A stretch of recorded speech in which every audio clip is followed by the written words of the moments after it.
नमस्कार दोस्तों, आज हम आपके सामने रामेश्वरम ज्योतिर्लिंग की कहानी लेकर आए हैं। मान्यताओं के अनुसार भगवान राम ने लंका विजय की कामना से लंका जाने से पहले भगवान शिव जी की पूजन करना चाहा। तब उन्होंने इस स्थान पर महादेव का शिवलिंग स्थापित कर दिया और इसकी पूजा अर्चना की। भगवान राम के नाम से ही इस जगह का नाम रामेश्वरम द्वीप और मंदिर का नाम रामेश्वरम पड़ा। पुराणों के अनुसार रावण एक ब्राह्मण था और ब्राह्मण को मारने के दोष को खत्म करने के लिए भगवान राम शिव की पूजा करना चाहते थे, लेकिन तब इस द्वीप पर कोई मंदिर नहीं था। इसलिए हनुमान जी को कैलाश पर्वत से भगवान शिव के शिवलिंग को लाने के लिए कहा गया। जब हनुमान जी समय पर शिवलिंग लेकर नहीं पहुंचे, तब माता सीता ने रेत को मुट्ठी में उठाकर शिवलिंग का निर्माण किया और इसी शिवलिंग को भगवान राम ने पूजा किया। हनुमान जी के द्वारा लाए गए शिवलिंग को भी यहीं स्थापित किया गया।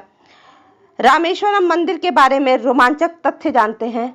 रामेश्वरम मंदिर लगभग 1000 फुट लंबा और 650 फुट चौड़ा है। इस मंदिर में 50 फुट ऊंचे 2 पत्थर इतनी बराबरी के साथ लगाए गए हैं कि इसको देखकर आश्चर्य होना स्वाभाविक है। मान्यताओं के अनुसार रामेश्वरम मंदिर में लगाए गए पत्थरों को श्रीलंका से नावों के जरिए लाया गया था। दूसरा है, रामेश्वरम मंदिर का गलियारा विश्व का सबसे लंबा गलियारा है। यह उत्तर से दक्षिण में 197 मीटर और पूर्व से पश्चिम में 133 मीटर लंबा है। इस गलियारे के परकोटे की चौड़ाई 6 मीटर और ऊंचाई 9 मीटर है। मंदिर का प्रवेश द्वार 38.4 मीटर ऊंचा है। यह मंदिर लगभग 6 हेक्टेयर में बना हुआ है। तीसरा है, रामेश्वरम में प्रचलित किंवदंतियों की माने तो इस मंदिर के अंदर सभी कुएं भगवान राम ने अपने वाड़ों से बनाए थे। ऐसा माना जाता है कि इसमें कई तीर्थ स्थलों का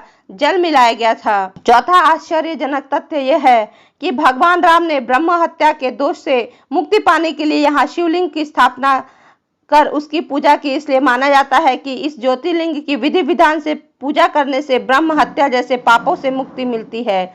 जो व्यक्ति यहाँ स्थित भगवान शिव के ज्योतिर्लिंग पर पूरी श्रद्धा से गंगा जल चढ़ाता है, उसे मोक्ष की प्राप्ति। रामेश्वरम ज्योतिर्लिंग के विषय में पौराणिक कथा है कि जब भगवान श्री राम माता सीता को रावण की कैद से छुड़ाकर अयोध्या जा रहे थे, उस समय उन्होंने मार्ग में गंधमादन पर्वत पर रुककर विश्राम किया। विश्राम करने के बाद उन्हें ज्ञात हुआ कि यहाँ पर ऋषि पुलस्त कुल का नाश करने का पाप लगा हुआ है। इस श्राप से बचने के लिए उन्हें इस स्थान पर भगवान शिव का ज्योतिर्लिंग स्थापित कर पूजन करना चाहिए। यह जानने के बाद भगवान श्री राम ने हनुमान से अनुरोध किया कि वे कैलाश पर्वत पर जाकर शिवलिंग को ले आए। भगवान राम के आदेश पाकर हनुमान कैलाश पर्वत चले गए, परंतु उन्हें वहां भगवान शिव के दर्शन नहीं हो पाए। इस पर उन्होंने भगवान शिव का ध्यानपूर्वक जाप किया, जिसके बाद भगवान शिव ने प्रसन्न होकर उन्हें दर्शन दिए और हनुमान जी का उद्देश्य पूरा किया। इधर हनुमान जी को तप करने और भगवान शिव को प्रसन्न करने के कारण देरी हो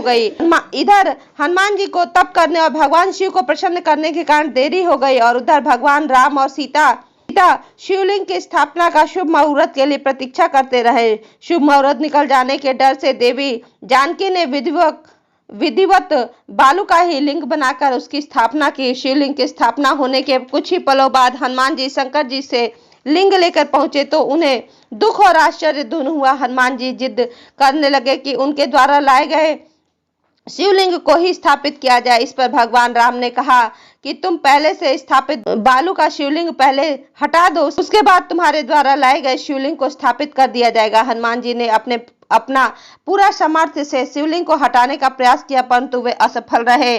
बालू का शिवलिंग अपने स्थान से हिलने वाला नहीं था। हनुमान जी लहूलुहान हो गए। हनुमान जी की यह स्थिति देखकर माता सीता रोने लगी और हनुमान जी को भगवान राम ने समझाया कि शिवलिंग को उसके स्थान से हटाने का जो महापाप तुमने किया है, उसी के कारण तुम्हें शारीरिक कष्ट झेलना पड़ा है। अपनी गलती के लिए हनुमान जी ने भगवान राम से क्षमा मांगी और जिस स्थान पर शिवलिंग को हनुमान जी कैलाश पर्वत से ले आए थे, उसे भी समीप ही स्थापित कर दिया। इस लिंग का नाम भगवान राम ने हनुमदीश्वर रखा। इन दोनों शिवलिंगों की प्रशंसा भगवान राम ने स्वयं अनेक शास्त्रों के माध्यम से की है। धन्यवाद दोस्तों। यदि आपको ये कहानी अच्छी लगी हो तो प्लीज़ इसे लाइक शेयर सब्सक्राइब करना ना भूलें।